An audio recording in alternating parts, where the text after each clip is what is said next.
Hello friends, இது எங்கள் மாடி. இது எங்கள் முல்லைச்செடி.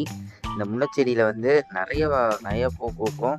நீங்கள் பாருங்கள், பூ பறிக்கிறதுக்கு முன்னாடி எவ்வளோ பூ இருக்குன்ட்டு.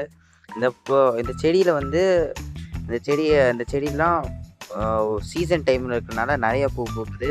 பூ பறிச்சிட்டு அப்புறம் பூ காட்டணும்.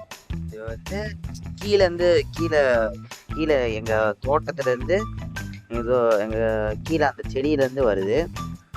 அந்த கீழேருந்து தெரியுதா?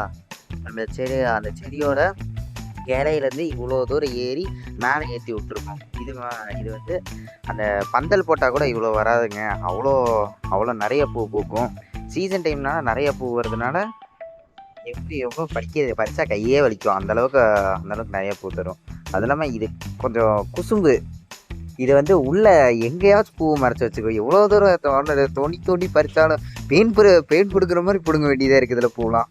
அவ்வளோ பூ. ஸோ இதை பறித்து முடிச்சுட்டு காட்டுறோம் எவ்வளோ. ஹலோ ஃப்ரெண்ட்ஸ், இப்போ நம்ம பார்த்துட்டு இது எங்கள் வீட்டு மேலே இருக்கிற ஜாதி முல்லைப்பூ செடி. இந்த செடி வந்து இப்போ வளர்ந்துருச்சு. அது எங்கள் அம்மாவோட ஆசை. சின்ன வயசில் வாங்கி வச்சது. இந்த மாதிரி வீட்டுக்கு மேலே வந்து வரும்னு நினச்சி வச்சாங்க. அது வந்து ஐடியாவும் பண்ணாங்க. அதே மாதிரி வச்சாங்க, அது வந்துருச்சு. இப்போ வந்து இந்த செடி வந்து எங்கே இருந்து வருதுன்னா, எங்கள் வீட்டு தோட்டம்னா கார்டன் சின்னதாக ஒரு இடத்த வாங்கி அங்கே வச்சுருக்கோம். அங்கே வச்சு இந்த இடத்துலேருந்து இங்கே வரோம். இன்னும் நிறைய செடியெலாம் இருக்குது. இந்த இடத்துல நிறைய பூ இருக்கும். இது சீசன் டைம்னால இன்னும் நிறைய பூ பூத்துருக்கு. இதெல்லாம் உள்ளே வேறு நிறைய பூ இருக்கும், கீழேயும் நிறைய பூ இருக்கும்.